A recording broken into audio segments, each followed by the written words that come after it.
मुझको लगता है कि जो अंतर्राष्ट्रीय वैदेशिक नीति और विदेश व्यापार की जो प्रक्रियाएं होती हैं उससे विपक्ष अवगत नहीं है। पहली बात तो ये डेड इकोनॉमी का शब्द जो लाए हैं ना, ये उनकी डेड जो सोच है, मानसिकता है, उसका प्रतीक है। भारत की अर्थव्यवस्था दुनिया की सबसे तेज के साथ बढ़ने वाली अर्थव्यवस्था है और जो अमेरिका के द्वारा जो टैरिफ लगाने की बात आ रही है, अभी तो निगोशिएशन चल रहे हैं, अभी डिस्कशन चल रहा है। कहीं किसी भी देश के साथ में जब व्यापार होता है तो निगोशिएशंस होते हैं और भारत अपना पक्ष रखता है और दूसरे देश दूसरा पक्ष रखते हैं और इस प्रकार की वार्ता अमेरिका से अभी सतत जारी भी है। तो उसके पहले ही आप परिणाम देने लगे।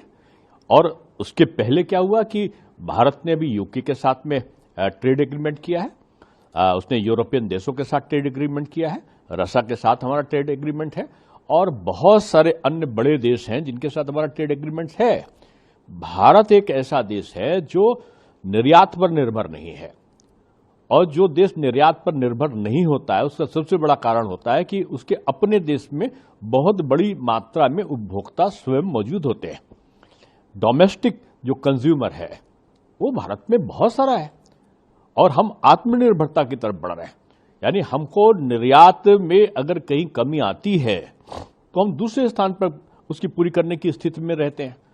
हमने यूरोप से भी निगोशिएशन किए हैं, यूके से भी निगोशिएशन किए हैं, दुनिया के और देशों में जहां भी हमारा व्यापार है। अमेरिका से भी जब वार्ता होगी तो उनसे भी निगोशिएशन होंगे।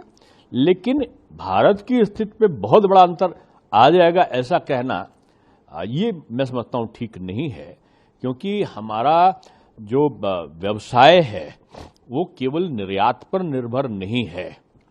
हमने निर्यात को अपने वहां का जो उत्पादन है उस उत्पादन के उपभोक्ता हमारे ही देश में बहुत बड़ी मात्रा में है। तो जो हमने आत्मनिर्भर भारत का जो नारा दिया है ना, वो इस प्रकार की संभावनाओं को बहुत अधिक जिसको कहना चाहिए कि वो परेशान करने से रोकती है। सर, मालेगांव